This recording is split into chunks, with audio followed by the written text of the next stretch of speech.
Hey Brian, final away game of the season, a disappointing result here at Chelmsford. What are your thoughts after that one? I guess it comes down to mentality of the players. You know, when we change the way we played in the second half, we get a goal, get ourselves back in the game, and you can just see the players lifted by that for 5 or 6 minutes, and then we concede, and then we lose that momentum psychologically, and then we're up against it again, and we concede more goals. So it has been a tough season, as we said on Friday, when the inevitable did happen and relegation was confirmed. But it does feel like we just need to get to the end of the season now, doesn't it? And get Saturday out of the way so we can really start looking towards next year. Yeah, it is.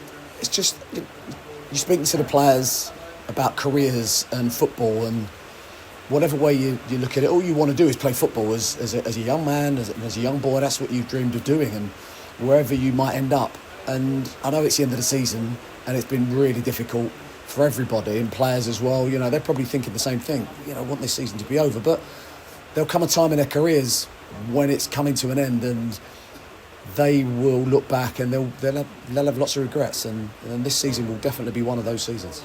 And again, just a final word for the fans. I know we mentioned them on Friday, but the ones that have travelled away to these games and despite everything have come here again in all right numbers here today, and the weather towards the end of the game sort of indicative of how we all might be feeling. But again, they made the efforts today, didn't they? And the last away game of the season after a long haul this season, and credit to them. Yeah, real credit to them, because it's tough to watch. You know, I'd like to think there was a lot more effort than they may have seen in the past.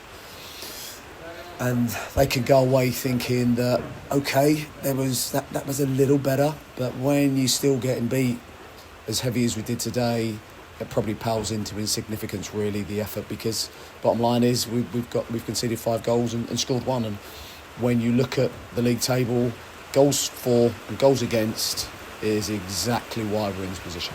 Cheers, Brian.